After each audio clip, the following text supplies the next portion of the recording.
Good job. Nice. That was really good. Oh, no. Check it out.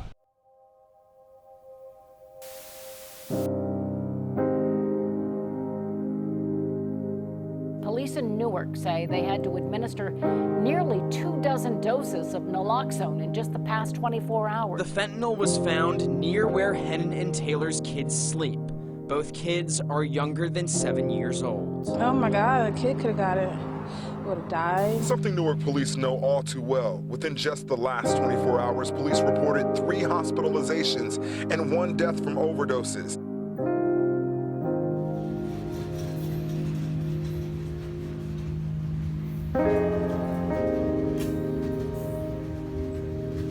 Been seeing too many people dying, too many drugs. It's sad. Opioids are taking a heavy toll on children in this country. They're not addicts, but their parents are. A Columbus couple in jail tonight accused of dealing deadly drugs. We think about 50% of the kids who are in foster care in Ohio are there because one or both parents are in fact drug addicts. 14,000 children are in agency custody statewide, up 14% in 5 years.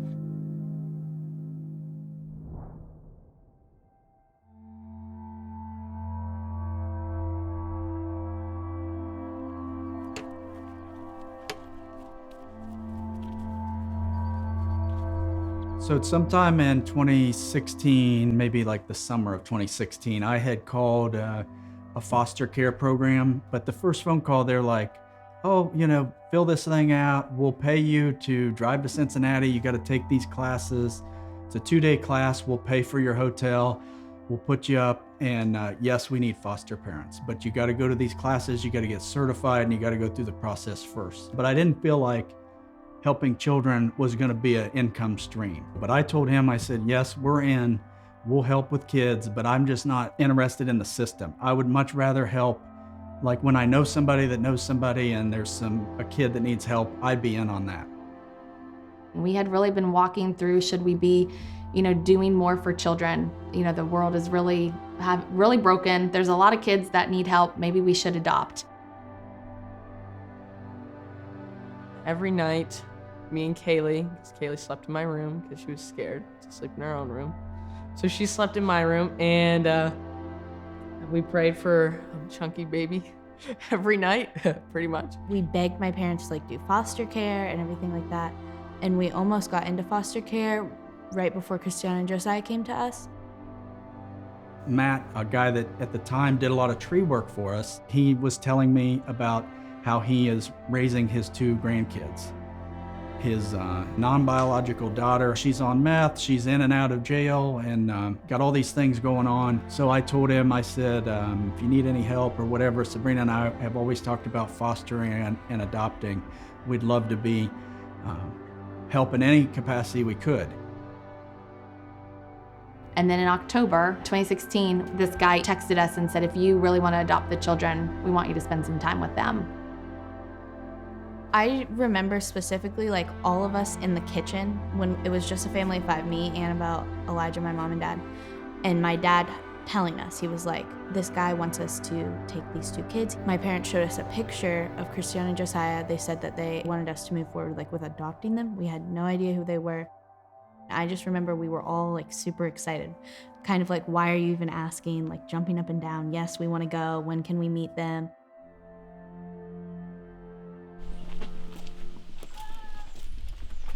All right. Let's check it out. This was home. This was it. This was, yeah. It didn't look like this when we lived here. We had a wood burner over here. So, but when you got a family of 7, you got to have more than 1 bathroom, I guess. Is the thing. So my room was, my bed was right here. Elijah's bed was over here. And then, yeah. How did you feel when you first moved in here with this guy? Were you excited or were you a little bit nervous? Like this, that way, nervous. They came with 4 giant trash bags, huge. They were my height. and just full of toys and clothes. And so when they brought that, Matt, their grandpa who they were living with, didn't drop them off. He had a friend do it. But I remember the first night and every single night after that, it was just kind of like, it was not what we were expecting at all. The one that dropped us off was there, and she said, "I'll be right back. I just have to get something in the car," but she never came back. So they were 2 and 4 when they came. Josiah was 2 and Christiana was 4. And that night, we had their rooms ready for them. Josiah was gonna stay in Elijah's room, Christiana was gonna stay in the girls' room. And our house was tiny. We didn't have room for 2 extra kids, but to us, it was not that big of a deal. We had 1 bathroom. I think at the time, I was just really excited for them to come into our home. We were all really excited to have them. They were cute as could be. In my mind, I really had it played out that it would all be great. Josiah would go to bed, Christiana would go to bed, it would all be great. The girls thought the same thing, and that is not what happened. They cried a lot, and then the big kids, we call them the littles and the bigs didn't understand why they were so emotional. They didn't understand why they weren't receiving our love. They weren't receiving Kaylee's love. They weren't receiving Annabelle's love or Elijah's. And this was all happening on the first night. And so then Josiah and Christiana did not want to sleep separate, which again, I didn't think about. And so I thought, I have so much to learn right now about what is happening with them. And I don't even know if I'm equipped to do this. I don't know if I can handle this. But we just went with it. Josiah and Christiana, we put a mattress on the floor for them. And I just rocked them to sleep. And the only thing I could really think about was just to sing, "Jesus loves me."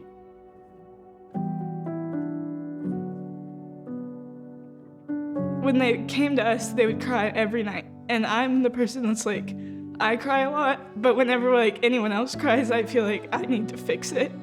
So I didn't know how to process, it wasn't anything I could do. And I didn't even really know why they were crying. Yeah, that was actually terrible because I cried every single night with them. We knew it was going to take some time to adjust to us. It was tough.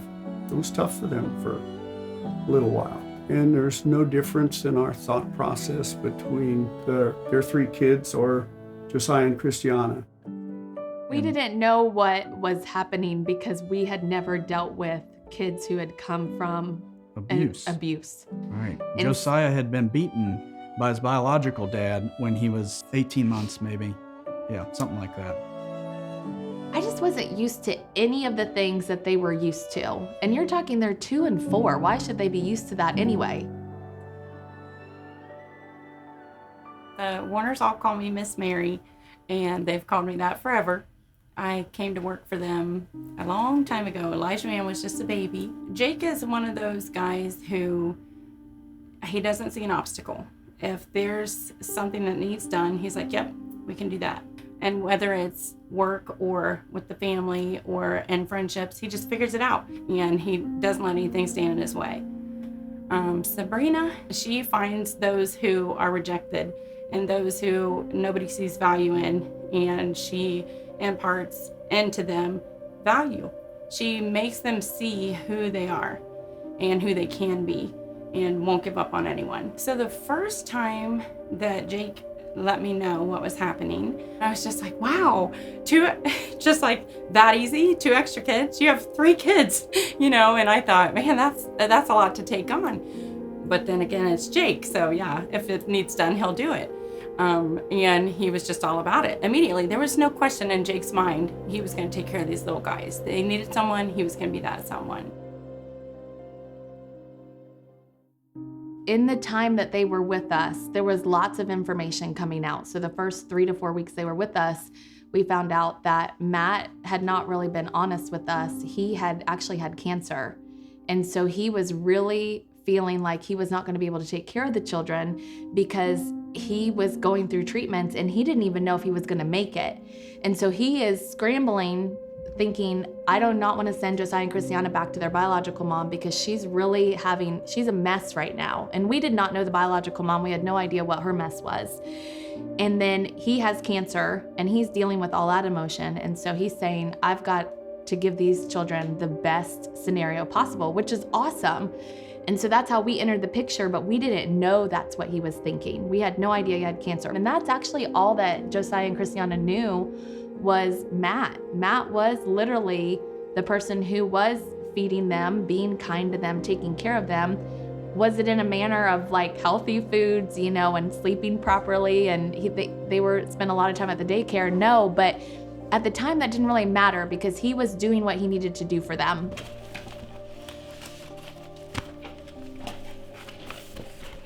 Don't show me that. It's nothing.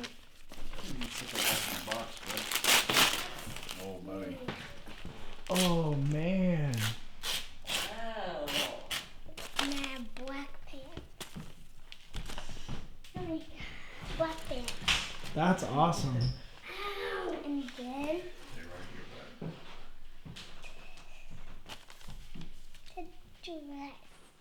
When Christiana came to us, she was the one that was taking care of everything. Like she was the one that took care of Josiah.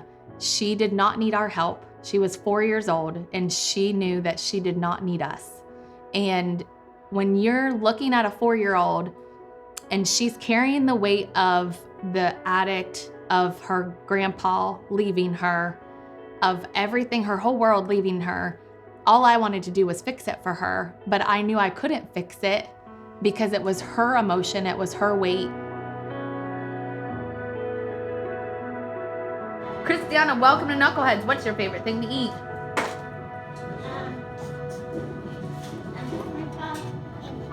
Josiah, welcome to Knuckleheads. What's your favorite thing to eat?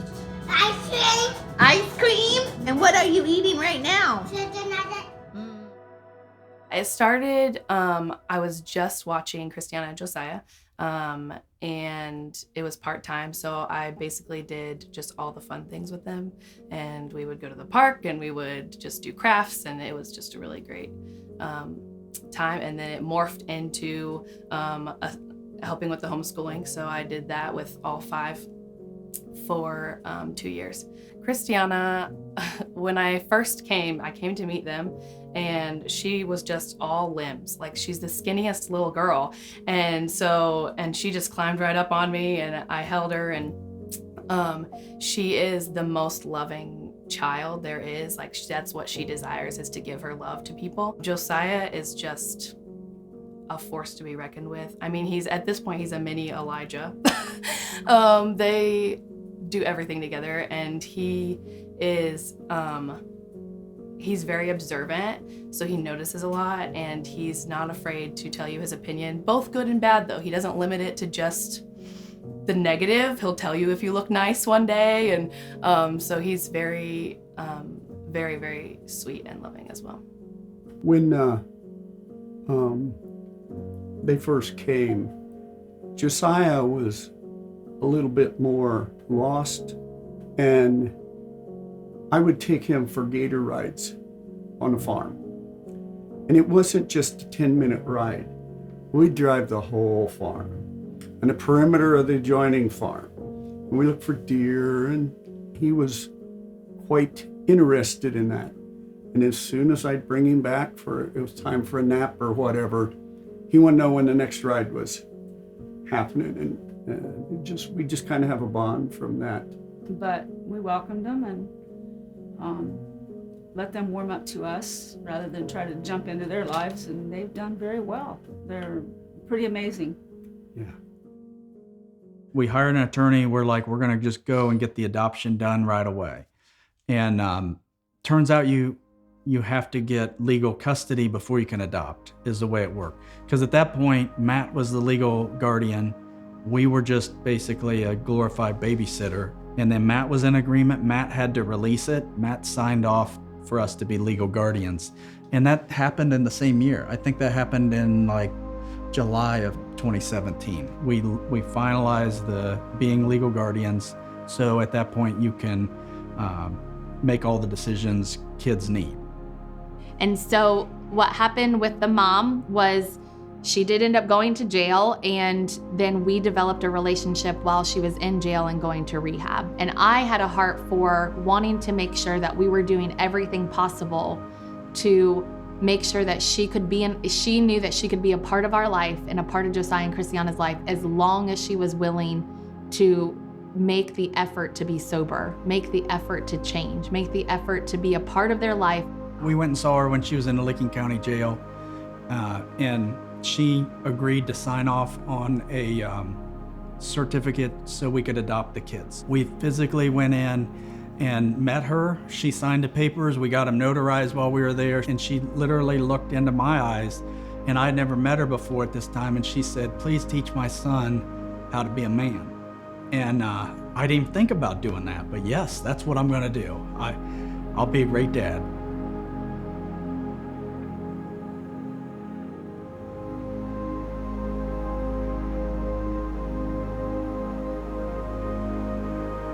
We decided that we were going to have her come live with us because we wanted her to really be with the kids. We thought if this is gonna work, we want her to be able to live with the kids underneath some supervision, because she really didn't know how to be a mom. In my opinion, watching Josiah and Christiana, she didn't really have them as a parent. Yes, she birthed the children, but she wasn't really raising them. Everyone else was raising them.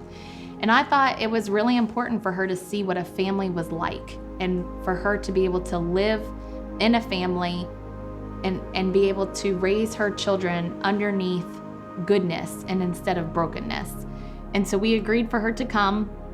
She went through her rehab program, and she was a part of their life for a little while. It was awkward. It was very much one of these things where you're like, I don't know how this is gonna work out, but we're gonna make it work. And we gave her a job at Knuckleheads because we needed help, and that was gonna be a very easy transition. I needed the help. She didn't have a car, she didn't have a job, we would pay her.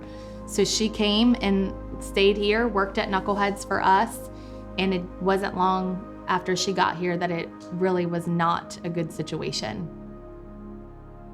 That was when things started to kind of fall apart. Matt would come and see the kids.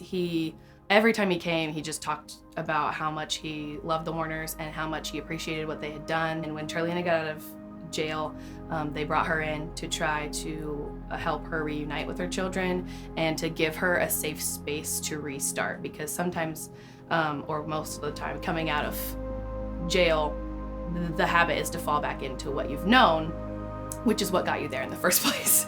So their goal was to give her a safe place that she could really grow, thrive, and hopefully change the lifestyle that she had found herself in. Sometime in December of that year, Charlena was supposed to be here. We were out of town. She was supposed to be somewhere, but she wasn't. We couldn't get a hold of her for a few hours, so we were worried something was wrong.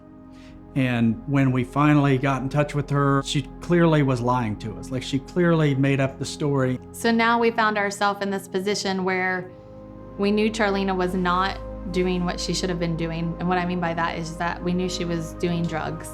And we knew that Charlena her behavior was weird. It was bizarre. So he knew that there was some things going on with Charlena that we had to prove, which was the drug activity. And I know she's a grown-up and she's over 18, she could do whatever she wants, but if you're gonna live in our house, you should respect, us. And so for us, it was a deal breaker.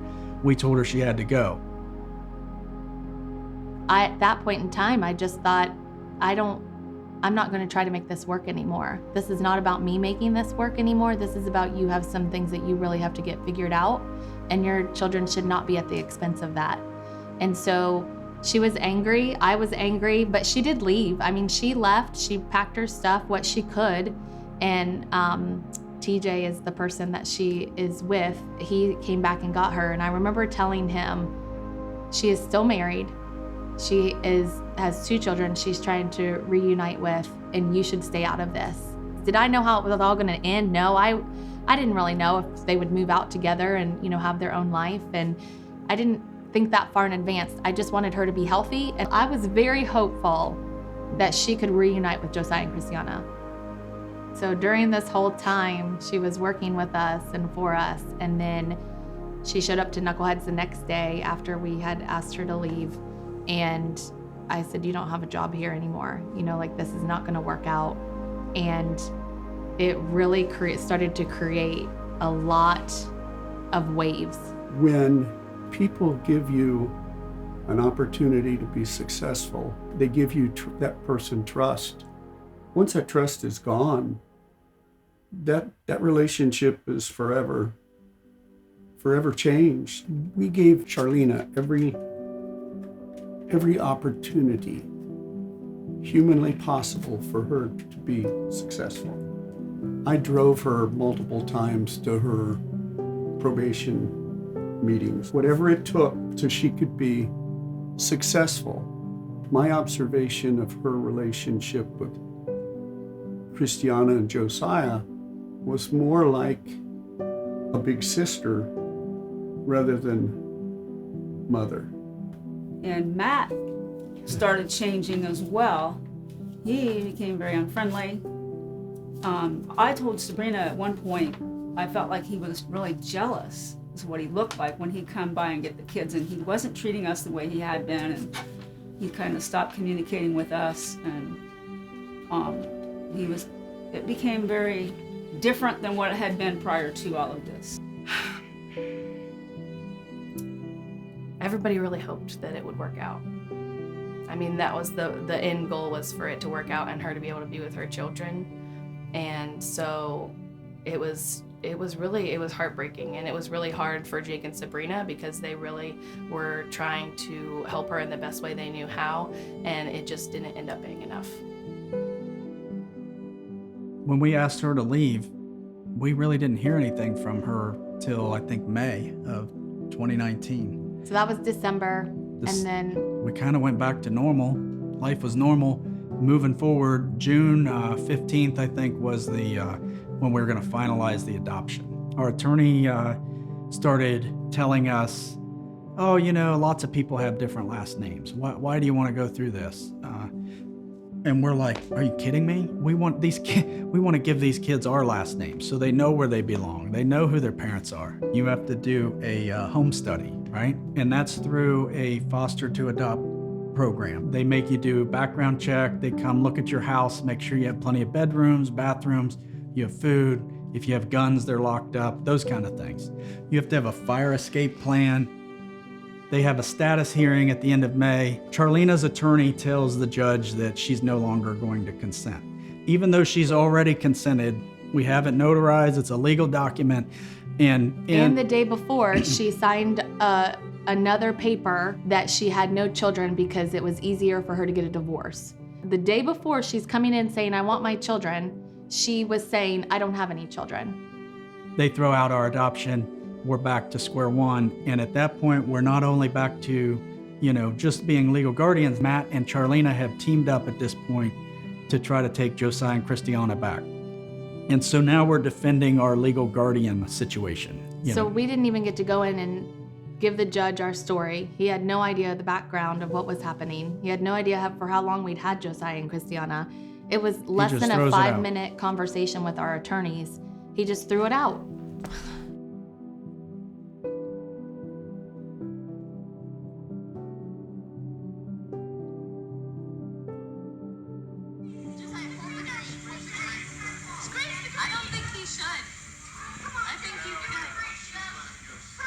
You guys remember that?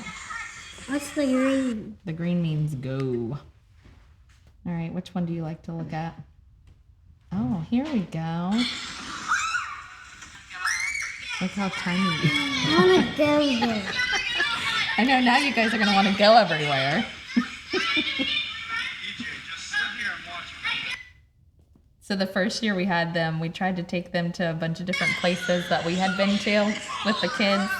And we just had something almost every weekend we went to. Do you guys remember all that?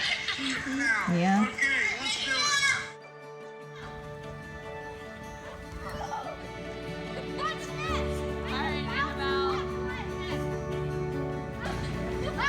Oh, she got knocked over. Josiah, let me see you. Some of my favorite things about Josiah is that he literally, from the time he's come with us to even to this day, every morning he wants to know where I am. Mommy, why do bird seeders up there? Oh, I want some hummingbirds to come in and see. Mommy, why do birds are coming in there? Hummingbirds. 1, 2, 2, a wah, a wah. Josiah would wake up at 7 a.m. and he would drink chocolate milk every morning. And then we played football outside, and that was pretty great. It taught him how to catch the football, tackle people.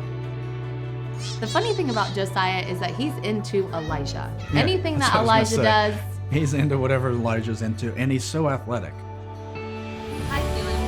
Hi, Papa. Say I love you. We're learning to ride our bike without training wheels. Take one. Christiana, she's so gifted and so creative. She can take anything and make something out of it, and it looks beautiful. That is awesome. Give Papa a wave. Mommy. Say hi, Papa. Surprise! I'm so thankful that little girl's with us because she doesn't really need anything from me. She's so strong, but I'm so thankful to give to her because I want her to have a safe environment. It's just the beginning. It's just the beginning.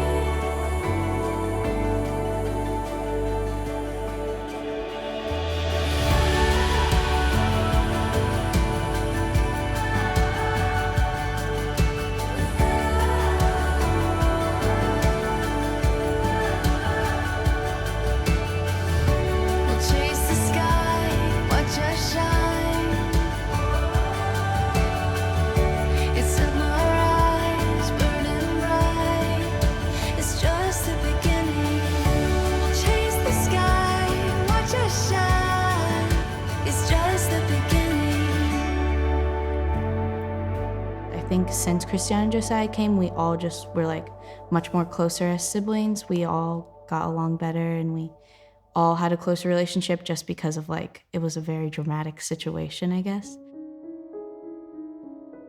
So what happened in 2019 is that Charlena wanted to see the kids. So she hired an attorney because you have to go through the courts, right? And I'm thinking to myself, she has no job. I know what she's done previous for her cash flow. I know she's still doing drugs. There's no way she can hire an attorney and have the money for this. So her and Matt teamed up and they hired a attorney in Columbus. They're literally just starting to make up things to start filing against Jake and I so that Charlena can see her kids. They sent us a motion that they were going to sue us, Jake and I, for $7,500 for custody for the kids back.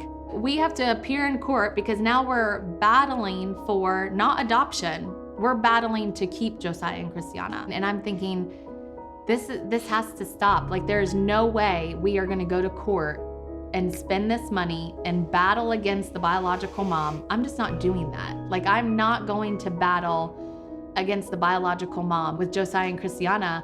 I did not want them to go through that. I did not want, and not even just Josiah and Christiana, but at this time, Kaylee and Annabelle and Elijah, like they had already put so much effort into being family, being together. And I just thought, this is enough. And so I talked with Jake and I said, we have to give the kids back. And he was like, I am not doing that.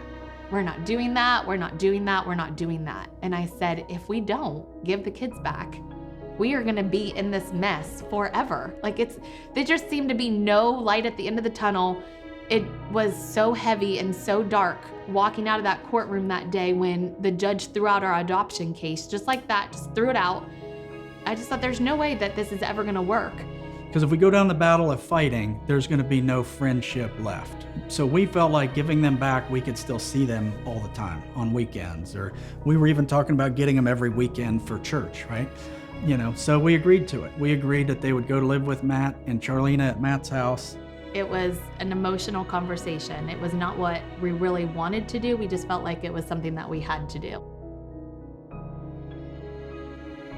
Felt like any other Tuesday. We just like got home. Christiana and Josiah were asleep. My parents usually are up and then they go to bed when we get home. But they were sitting on the couch and I could tell my mom had like been crying and I knew that they were at court, so I was like, well, maybe it's just like a long day. But my dad like never cries. So when he started crying, I was like, okay, something's like really wrong. And my parents basically told us that Christiana and Josiah have to go back to live with Matt and Charlena. And I've never had a moment in my life where I thought like, you're horrible for joking about this. We had gotten them through almost 3 years, but I didn't think it would be like a possibility that Christiana and Josiah wouldn't be with us.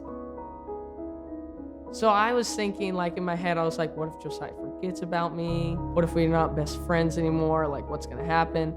Because I was thinking we're never gonna see him again and that they're gonna be gone forever. Us 5, we were just crying. Christiana and Josiah didn't know. I didn't even really know why, like what happened for them to have to go back. It was horrible. It was like the worst time ever. Watching them go from the excitement of being there and, you know, making the adjustments in their lives. And it was adjustments for the children as well. I mean, Kaylee, Annabelle, and Elijah, they changed their whole world. And then seeing the hardship hit, where all of a sudden these kids that you are madly in love with and have invested this commitment and are going to be torn away from you. It was devastating. I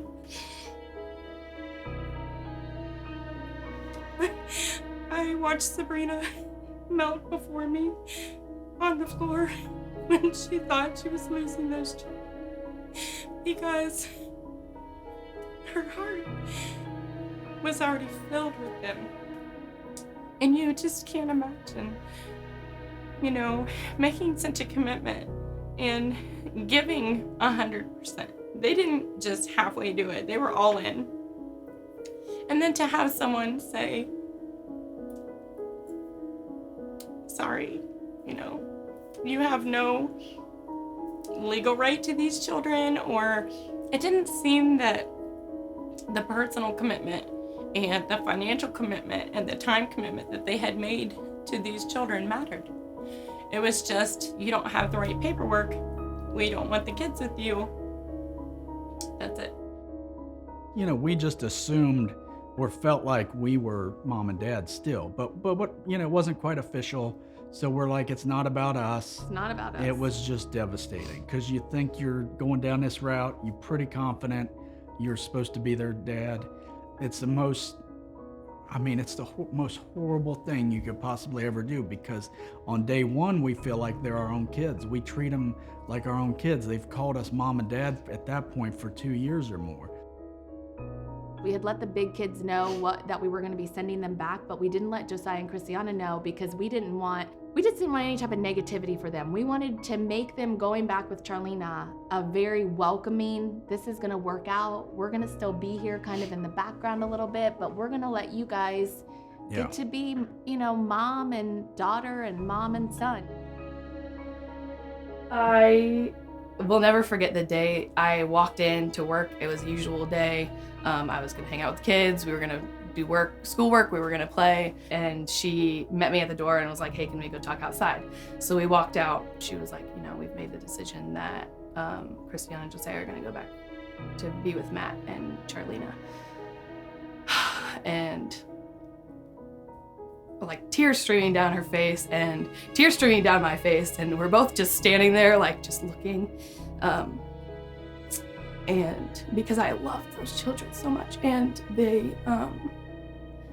they were cherished here, they were safe here, and to see them walking into the unknown is really, really hard when you know they don't have a choice. So that was really, really hard.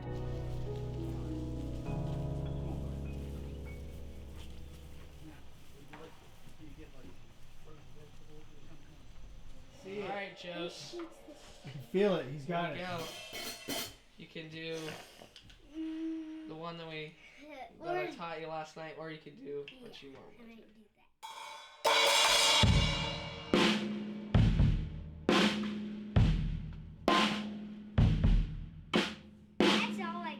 That's good. That's really good. Wait, let me put this thing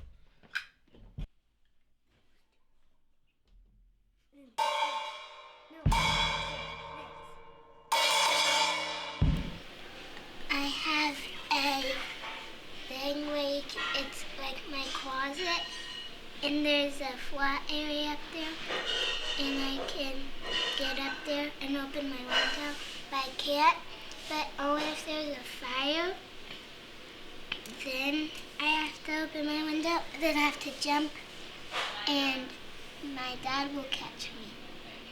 Is that what he taught you? Is if there's a fire, you gotta go out the window. That's safe. That means he's looking out for you. I remember when we gave the kids back, there was a daddy-daughter dance, and that was one thing that was really important to Jake, was that the daddy-daughter dance was important to Jake and Christiana because they had developed this relationship of daddy-daughter. Yeah. And we had asked, hey, can they still go to this dance? Yeah, they can go to the dance. So I took her to that, and we made it a special night. You know, we went to dinner and took pictures, and The girls got her all ready, and Annabelle and Kaylee got her ready because they knew it was gonna be the last. And so they did her hair, and we picked out a great dress for her, and Christiana didn't really understand. I don't think, like, she wasn't emotional. She was super excited to go to this dance, and we knew we had to be strong for her. And I know he's not a dancer, and I know that he doesn't like to get out there and cut a rug. And so for him to just say, I don't care tonight. This is my last time with her, and and Christiana loves to dance. I just made the decision to not worry about what anybody thought at the dance. You know, like some of the dads will just stand and, you know, whatever. So we danced, and pretty much the whole night. I can't dance either, is the thing. But I just, you know, was in the moment with her, and, you know, it was really awesome, but horrible at the same time. Because I knew, you know,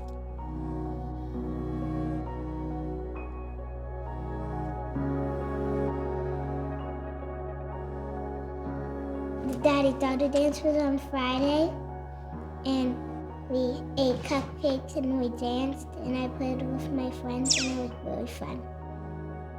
And then something happened. We were in the living room, and Kaylee and Annabelle and Elijah and Mom and Dad and me and Jose were crying because we didn't want to go back.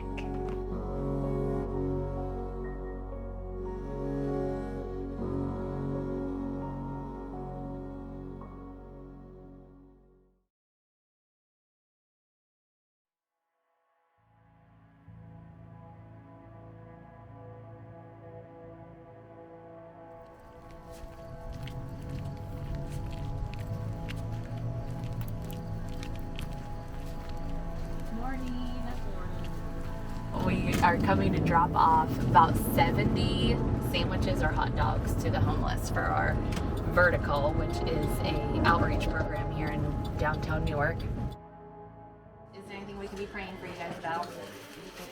Protection and maybe some more volunteers, and Okay. just softened hearts. Is there anything that we can supply more of, or is once a month still good for you guys? And is there anything else you guys need from us, food-wise, supply-wise?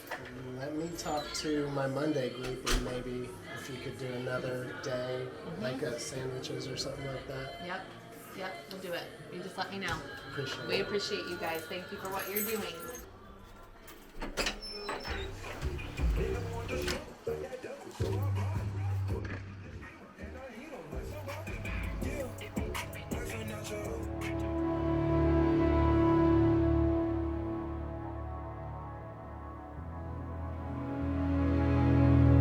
Newark has so much, like drugs, obviously homeless. There's so much happening in Newark.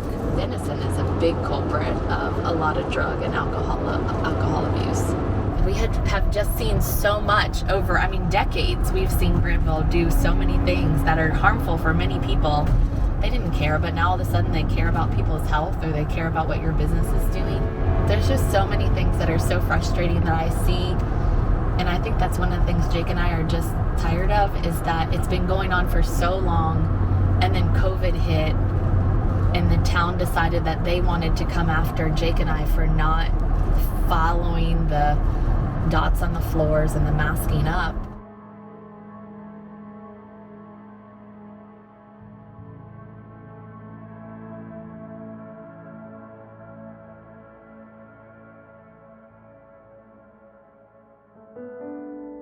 We brought them back one day, and I don't know, Josiah was just like, he was running up. He's always been like really athletic with Elijah. Him and Elijah are like best friends. And he was running up the hill and he was wheezing. And I'm like, buddy, why are you wheezing? And I knew it was because Matt and Charlene smoke, and he had gone from being in a healthy environment to now back into the smoke-filled environment. Yeah. And not picking on people who smoke. I mean, I used to be a smoker, so that's not, I'm just saying, like, there's things that you see, and when you have a child in a healthy environment and then they go back into a very unhealthy environment, it's really hard just to see that. It's hard to just watch it. And I, again, thinking I'm the cause of it, right? Like, Josiah now is becoming unhealthy because I made a decision so that his mom would be happy. And I remember looking at Josiah, and I remember saying to him, I'm not your mom. He was calling me mom because that's what he knew. And I said, Josiah, I'm not your mom. You're not allowed to call me that anymore. And he was right here, and he just stomped his foot and he said, you've been my mommy longer, like yelling at me. And I thought, you're right, I have been. And I couldn't just turn off being a mom to them. Like, I couldn't just, and they couldn't turn it off for us being mom and dad. And so everything that I had worked for, keeping Josiah and Christiana protected and doing everything to protect them, I had literally just caused all of that to unravel because we made a decision to send them back into hell. Yeah.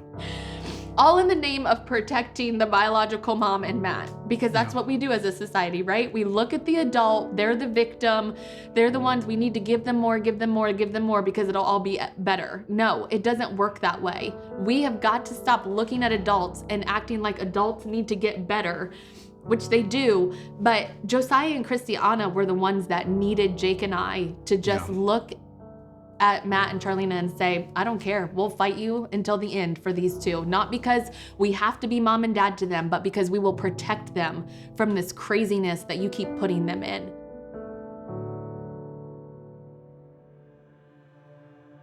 It was coming back to where we were gonna have to get them into school. Because we homeschooled, now they'd have to re-enroll in a public school somewhere. And so we were communicating daily, me and Matt, about how we were gonna get them into school. So they were looking at school districts. And I was talking to him one day and he's like, well, we're thinking about Heath or West Muskingum or something. And I'm like thinking in my head when he's talking, you can't pick school districts. It's like where you live normally, right? It's by your address. And I'm like, well, how would you do Heath? And he's like, well, my address is Heath or Muskingum.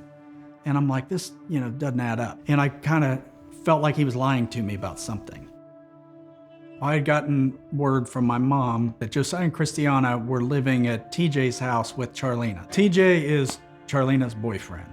And from what I knew about TJ was he was not a good guy. He's got multiple kids with multiple different moms. And he's also got an abusive situation in his past. Like if you look at his record, he's not the kind of guy you want, hanging around little girls and little boys. He needs some serious help himself. We were under the impression that Christiana and Josiah were going to be with Matt and Charlena, that they were going to be raising them. And so when my mom said TJ's house, I immediately called our attorney and said, we need to get the kids back now. We need to get them back today. Because who's going to go to court and be like, I'm legal guardians, I don't know where my kids are. That's going to end badly for us. We have to, like when you're a legal guardian, you kind of have to keep track of those kids you are legal guardians of. And so we had every right to do that. And we did have every right to do it. The court couldn't stop it. Their attorney couldn't stop it. We have these rights over these two children. The court gave us these rights. We want them back because what they're doing is not good. And they respected all that. The court did. The attorneys did. Matt and Charlena and TJ were pretty upset about it, but they couldn't stop it. And it was what needed to be done. We knew they needed to be with us. And that is where they were going to be protected, where they were going to be able to grow up in our home, in a safe home, and be able to be the best that they can be in this world outside of the foster care system, outside of drugs, outside of alcohol, outside of chaos. We had to show why TJ was unfit, because TJ was portrayed as he's the boyfriend and he's doing great. He has a job. He's going through rehab. He's going through his classes, getting his certificate. We had received the information that he did have a dependency case against him, which a dependency case in the state of Ohio, that is where, the state is coming in and taking your children because you are neglecting them. We're not talking just about like a CPS case or someone's calling, like you are not feeding them, you're not taking care of them. And he had been found, he was charged with beating his ex-girlfriend while one of the children were in the car going down the road. This information about TJ was vital for our case because we had to prove that this just wasn't another boyfriend. This wasn't just someone that she was moving on with life and doing better with and things were getting better. This was like the same story of what she's gone through before. Right. Her boyfriends are trouble. I didn't really know much of what was going on there. Like I would get occasional updates, and then I was actually at Lake Hudson with the older kids. She gave me the day, was like, hey, can you just take them to the lake? So we were all swimming and having a good time, and they drove up and they were like, hey, can we talk to you? And they pulled me aside and they were like, we're going to pick up Christiana and Josiah right now and we want you to come with us. So I was like, okay, let's go. They were like, we realize it's not safe and we need to go get them immediately. So soaking wet, I just hopped in the car and we went. And that was one of the most traumatic things I've ever witnessed. Matt and Charlene were very angry. They were yelling, they were getting in Jake's face, and Jake and Sabrina held themselves with such dignity. They just said, we have guardianship of these children, we're taking them back. They put the kids in the car. The kids are obviously crying because they're watching this whole ordeal. And so I'm in the back seat with them and I'm just holding them and like, it's gonna be okay, it's gonna be okay. And we pulled out and they stopped a couple miles down the road and they both got out and got Christiana and Josiah out, and they were just hugging them and telling them like, you're safe, it's gonna be okay.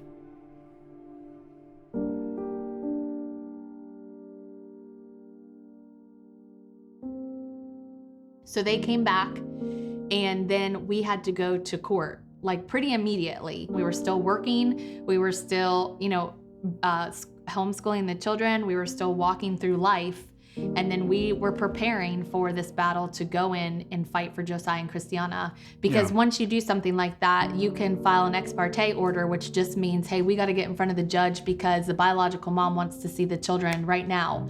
And that's another thing that happens in the court system, is that there are these laws that allow the biological mom, regardless of her state of mind, regardless if she hasn't been taking care of her children, if she hasn't been paying child support, if she's on drugs, regardless of what she's doing, she can just go in and file this ex parte order, and they have to do it. They have to allow her to come in and say her side of the story to see if she can have more time with her children. And so we started walking through Rule 19. And they wanted us to do mediation. They said, instead of coming before the judge, why don't you guys go to a mediator first? And try to cut a deal. Yes, a mediator is all about, instead of going to the magistrate or the judge, we're going to put you in front of someone else who can talk to both sides without any biased opinion and see what's in the best interest of the children. It's never in the best interest of the children, never. Because if it was in the best interest of the children, then they would be asking the children and they would be looking at how the children are living and what's going on in their life, and that's not the case.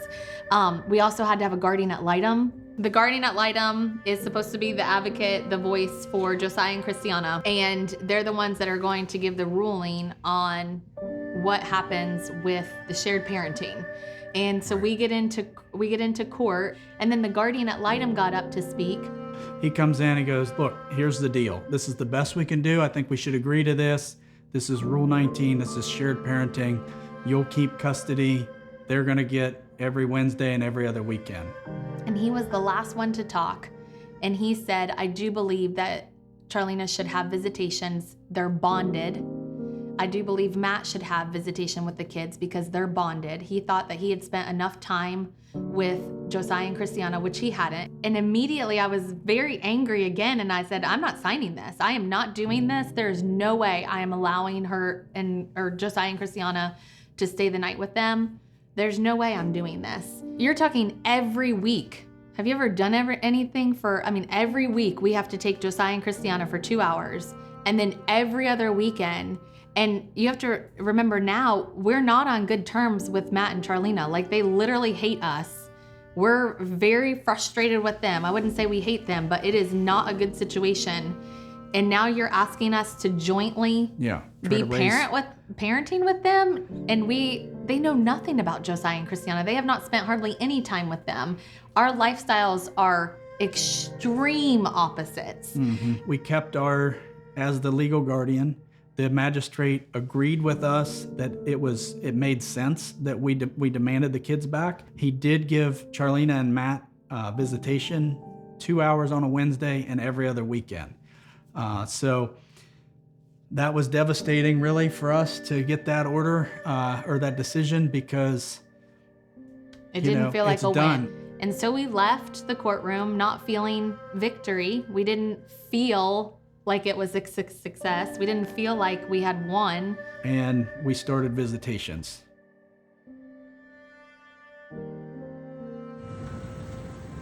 Bizarre, huh? Hey guys, how's it going? Good. Come on. Oh wow, you guys smell like cologne. What'd you do? Come on. I didn't realize you all were coming. Come on. Nice to be here. Sure. Oh, okay. Oh, Herbert's car's over there.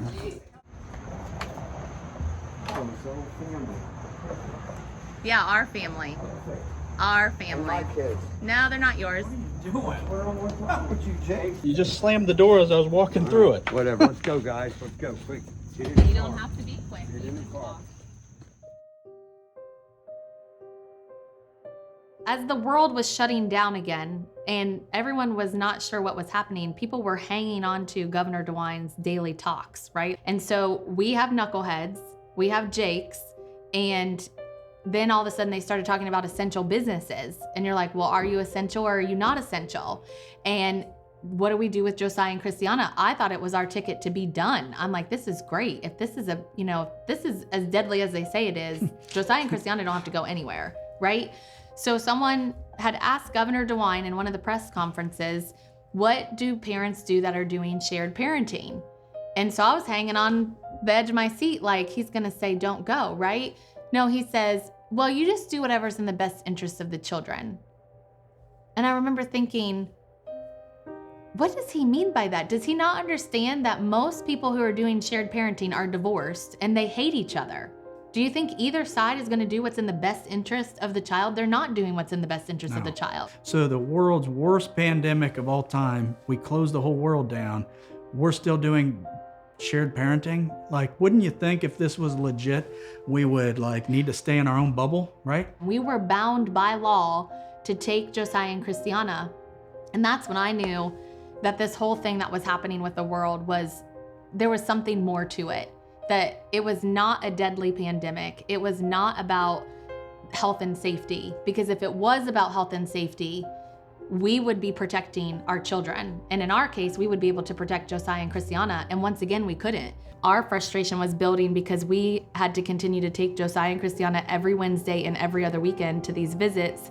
And we knew that Charlena her behavior was weird. It was bizarre. I actually didn't go to the visits to drop the kids off for the longest time. He went by himself to do that because there was so much frustration around just the drop off and the pickup. So he knew that there was some things going on with Charlena that we had to prove, which was the drug activity. So we hired a private investigator. He uncovered that Charlena was not only a user, she had a good little side business of delivering drugs.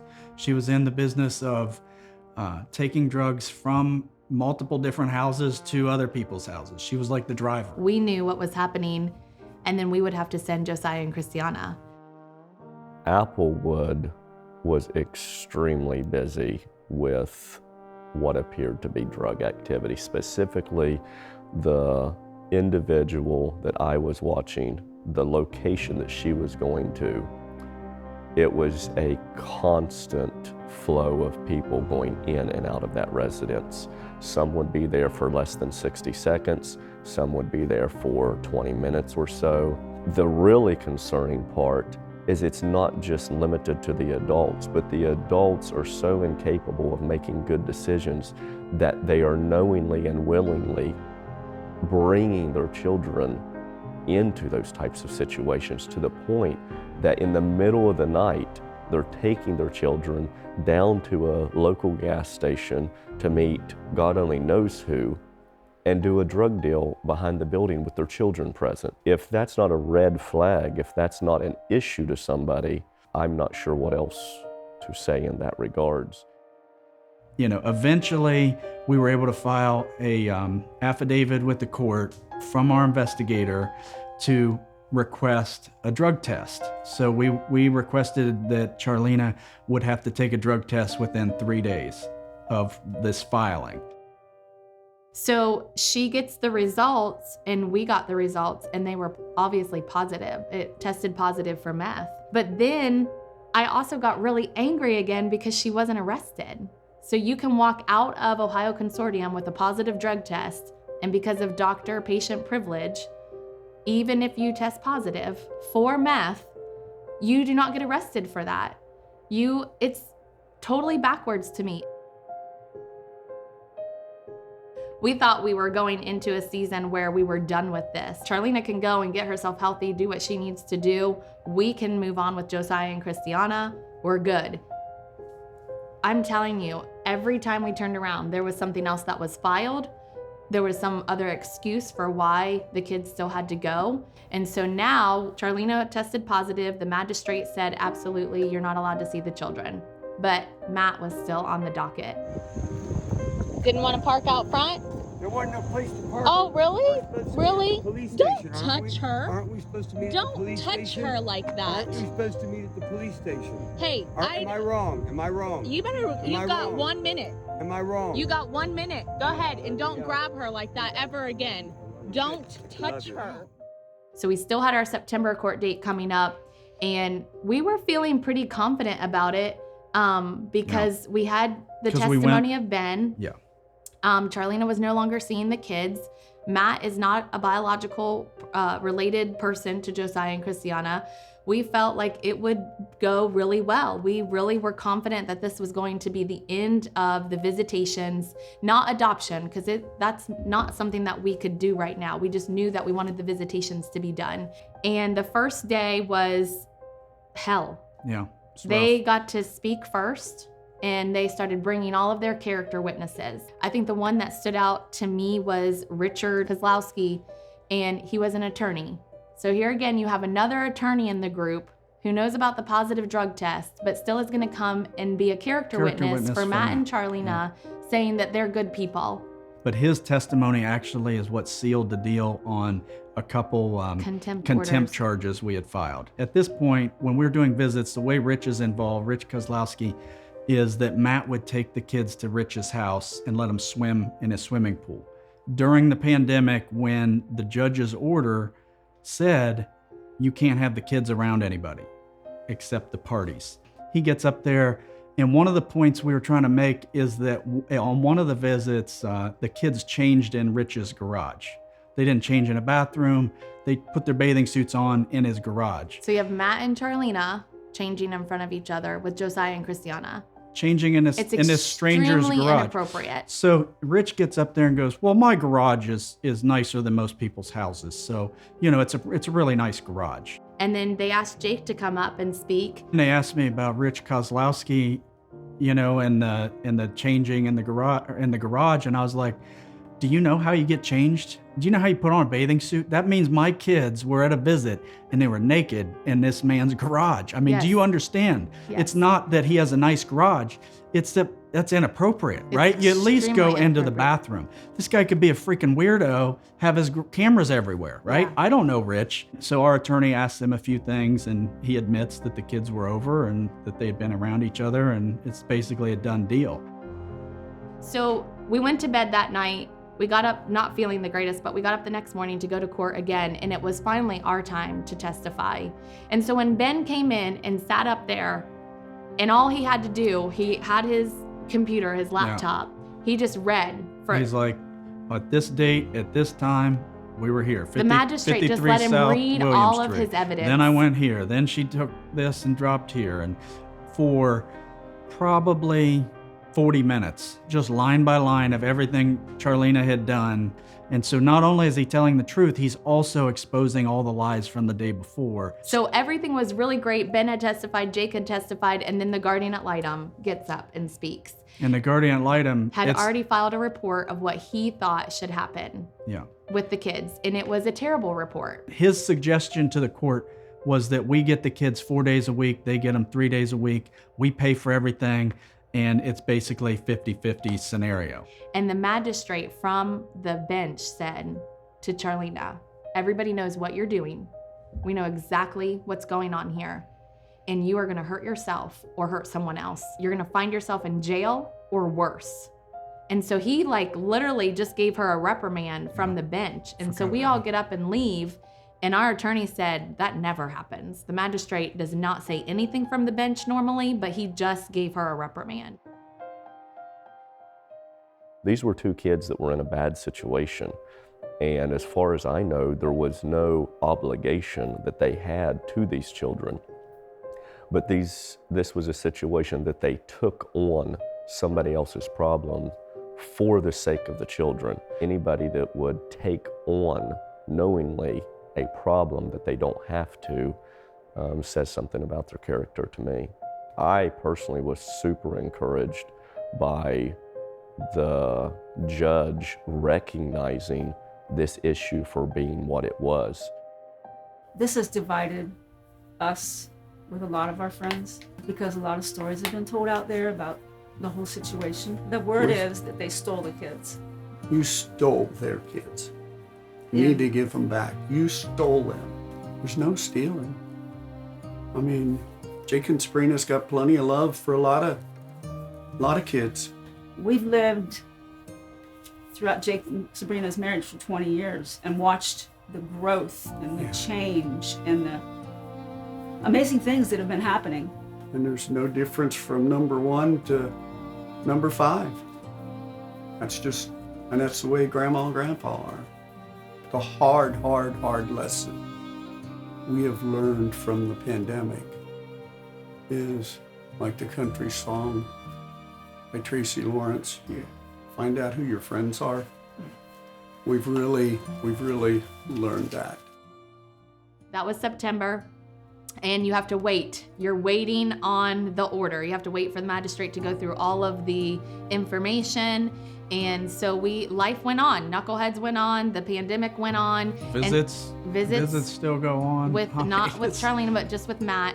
December 5th, we got the ruling, and that the ruling was literally everything we had asked for. The magistrate had heard us very loud and clear.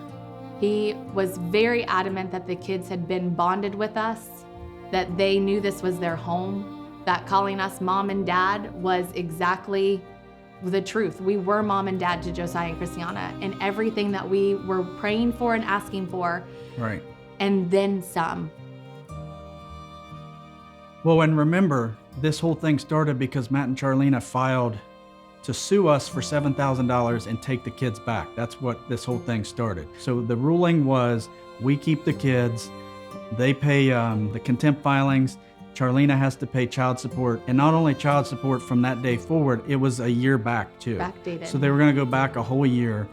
And it was like they came in one way and left so many different ways with their tail between their legs. We were celebrating. We went to Florida. We took the kids for a trip. We just said, we're out of here because we had not been on vacation with our family. Because you can't really take a vacation when you're every Wednesday hanging out for visits for 2 hours and every other weekend. The kids were excited. We were excited. We literally were able to go and be mom and dad.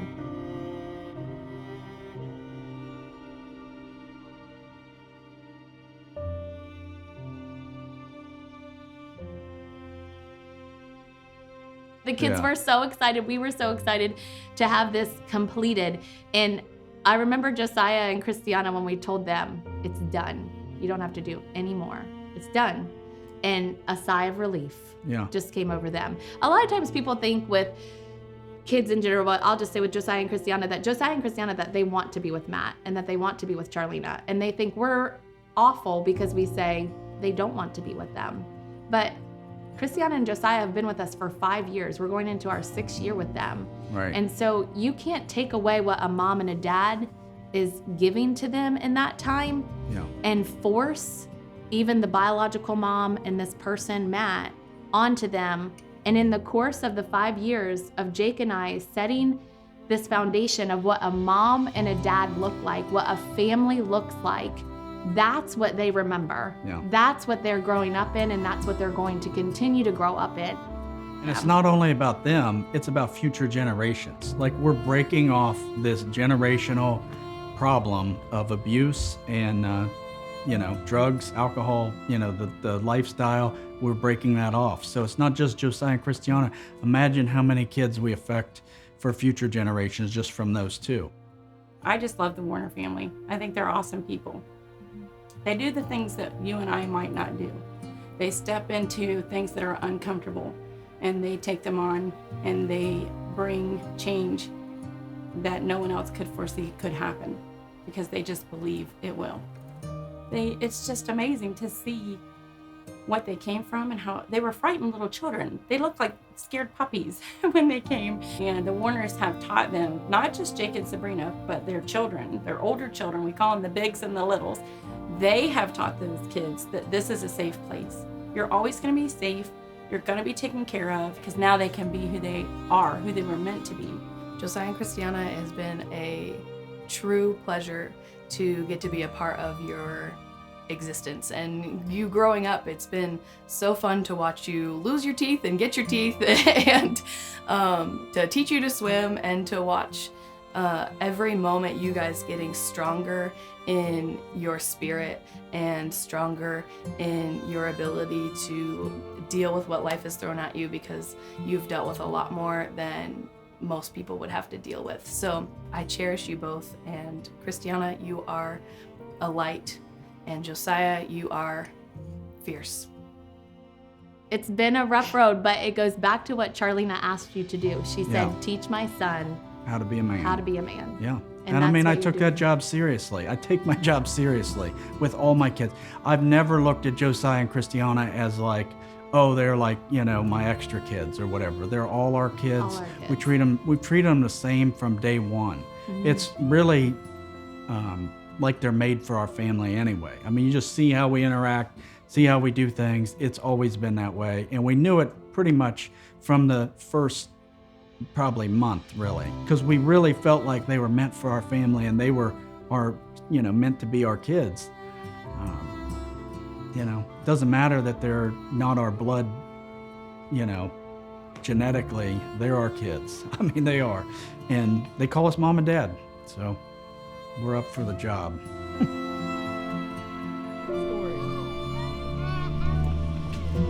You okay? You hit the back of your head. That's all right.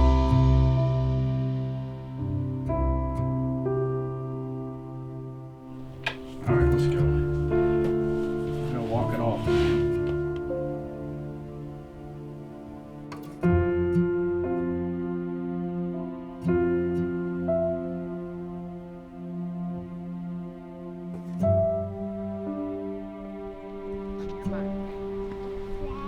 Set. Go. Stop. All right, ready? On your mark. Go.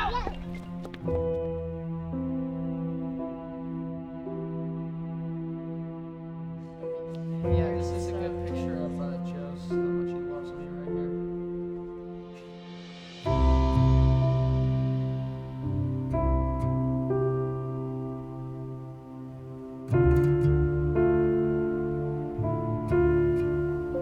How much do you love your mom and dad? So much. Like this much. That much? Like a billion views?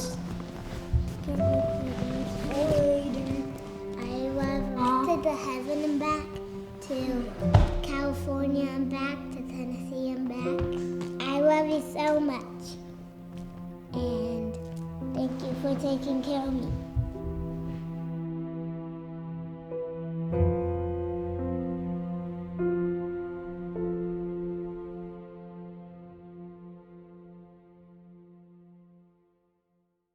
So we just want to thank you guys so much for watching this video. Obviously, it's been a roller coaster of time for Jake and I and our family, but we are so thankful for Josiah and Christiana to be in our family #1. But we also want to encourage you as the viewer. We have seen a lot over the last 6 years, and in our opinion and what we've seen and what we're doing right now for our community, the children are the ones that really need to see you. They don't just need your money. They don't just need you to pray for them. Prayer is amazing, but they actually need to see you. Jake and I once a week are now going to a apartment complex locally to us, and we hand out lunches to these children. And we've been doing this for the past 2 years because we saw not just a need, but we also wanted to make a difference in their life. Through our investigator, when we were surveilling Charlena during our case here, they discovered at Applewood in Newark what a mess it really is. There's 50 Applewoods in Licking County. So when you talk about 50 to 75 kids growing up in Applewood, and there's 50 to 75 of these just in Licking County, you're talking 2,500 to 3,500, maybe 4,000 kids growing up that don't know anything better than free handouts from the government, low income, Dysfunction.